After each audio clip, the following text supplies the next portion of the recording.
ဒီအလုပ်မလုပ်ချင်တော့ဘူးဒီအလုပ်ကနေထွက်ချင်နေပြီဒီအလုပ်လုပ်ရတာညင်းငွေတယ်ဒီအလုပ်မှမပြောတော့ဘူးသိကြပါတယ်ကျမတို့တွေကဝါသနာနဲ့အလုပ်ထပ်တူမကြသေးလို့ပါကျမတို့ဝါသနာပါတဲ့အလုပ်ကိုလုပ်နေရရင်ထမင်းမင်းဟင်းမင်းနဲ့လုပ်တတ်ကြပါတယ်အလုပ်မှမပြောတော့ဘူးဆိုရင်တော့သိကြပါတယ်ဒါကကျမတို့ဝါသနာနဲ့အလုပ်ထပ်တူမကြသေးလို့ပါကျမလိုငွေကြေးဘက်ကတော့မရှိတဲ့သူတယောက်အတွက်ကတော့ဝါသနာနဲ့အလုပ်ထပ်တူကြဖို့ဆိုတာတော်တော်လေးကိုစူးစမ်းပြီးတော့ရုံထွက်ရမယ်အခြေအနေမျိုးပါဒါပေမဲ့ကျမရဲ့ဝါသနာကိုတော့ကျမဘယ်တော့မှဆုံးလို့တော့မှာမဟုတ်ပါဘူးပတ်စံမရှိလို့သင်တတ်မတတ်နိုင်ဘူးပတ်စံမရှိလို့ဝါသနာကိုဆုံးလို့ရတဲ့အဖြစ်မျိုးကျမဘယ်တော့မှအဖြစ်ခံမှာမဟုတ်ပါဘူး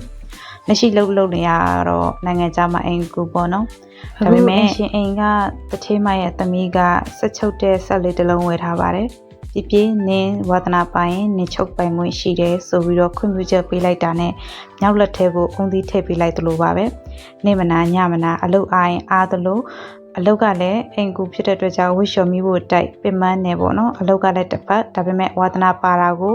လည်းညဘက်ရောက်ရင်တော့လုပ်ပါတယ်ဟိုဆန်းတီဆန်းဟိုဘယ်သူမှသင်မိမဲ့သူမရှိပါဘူးဒါပေမဲ့ YouTube တော့ရှိပါတယ် YouTube ထဲကဗီဒီယိုတွေကြည့်ပြီးတော့ကိုဝါသနာပါတဲ့အလုပ်လေးတွေကိုညဘက်ရောက်ရင်တော့လုပ်ဖြစ်ပါတယ်ဒီရဲ့ခံယူချက်ကသူများလုပ်နိုင်ရင်ငါလည်းလုပ်နိုင်ရမယ်ဆိုတဲ့ခံယူချက်ပါပဲပတ်စံမရှိလို့ငါရဲ့ဝါသနာကိုဆုံးလို့ရမယ်ဆိုတဲ့အတွေ့အမျိုးတစ်ခါမှတော့မတွေးဘူးပါဘူး